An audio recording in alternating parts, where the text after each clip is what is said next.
Donc, à la question, qu'est-ce le corps, l'âme et l'esprit pour vous et comment ils interagissent entre eux? Donc, évidemment, si on parle de corps, on parle de forme, on parle de mémoire, on parle de programmation, on parle de l'aspect yin du réel. Donc, pour moi, là, on parle tout de la même chose. Alors, l'âme, ce sont tous ces aspects-là de la forme. L'âme, c'est de la mémoire, donc le corps, et j'aime mieux dire les corps, font partie de cette structure-là de l'âme qui se manifeste sur toutes sortes de plans de conscience. Donc, l'âme, qu'est-ce que c'est? Bien évidemment, l'âme étant un véhicule, bien, on pourrait dire que l'ego humain, son âme inclut quoi? Elle inclut son corps physique, donc les cellules aussi. Sur le plan vital, ben, on pourrait dire le corps vital. Il y en a qui le connaissent sous le nom du, on a de la visite, sous le nom du corps éthérique inférieur. Ensuite, il y a le corps astral.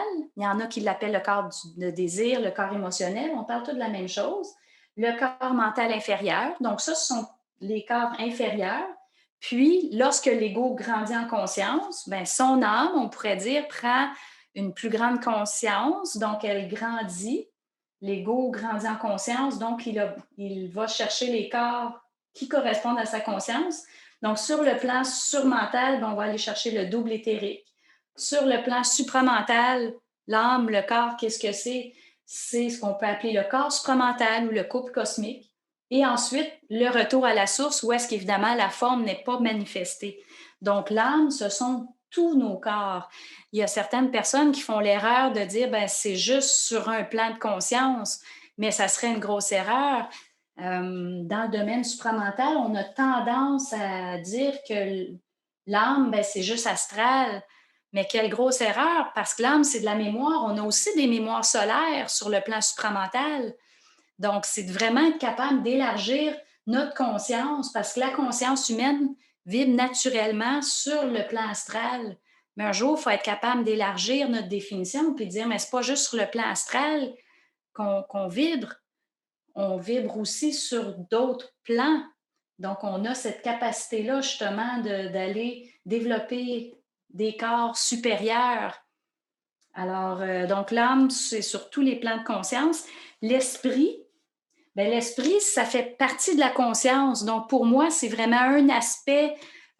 C'est sûr qu'il y en a dans leur façon d'utiliser le terme esprit pourrait englober l'esprit universel. Ils disent, ben, mon esprit, c'est mon moi supérieur. Donc là, on pourrait dire, ah, ben, l'esprit, esprit universel, pour eux, ça peut englober le même concept. Donc, c'est important de voir la définition de chacun. Moi, je fais vraiment une différence entre l'esprit du plan surmental, l'esprit universel du plan supramental. Si on dirait, ben, moi, je prends juste le mot esprit, quelqu'un pourrait dire ça, mais ça va aussi. Sur le plan morontiel, on pourrait dire, ben, on est esprit, mais cet esprit-là, oui, peut ensuite prendre différents noms en fonction de quel plan qu'on parle. Donc, la conscience prend différents noms en fonction de sur quel plan de quel plan qu'on parle. Donc, la conscience sur le plan supramental, esprit universel. La conscience sur le plan surmental, on appelle ça l'esprit. La conscience sur les plans inférieurs de l'être humain, on appelle ça l'ego. Alors, c'est vraiment ça les nuances. Donc, corps, âme, esprit, c'est comme ça vraiment que je les définis.